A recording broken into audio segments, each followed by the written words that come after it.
Хората усещат състоянието ти преди да чуят думите ти. Напоследък забелязвам, че присъствието на един човек не зависи толкова от неговата самоувереност и заучени техники, отколкото от начина, по който живее вътре в себе си. И именно това е причината понякога думите, макар и правилни, да звучат някак тежко. Тогава хората започват да натискат, да убеждават, да се доказват и разбира се, това се усеща от отсрещната страна. Виждал съм и друго. Когато човек започне да изгражда своето присъствие, тогава разговорите и реакциите на хората са различни.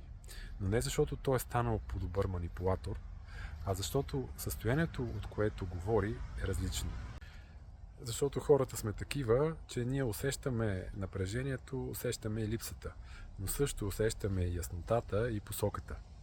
И може би истинското влияние не идва от това колко силно или много говориш, а от това колко е подредено присъствието ти.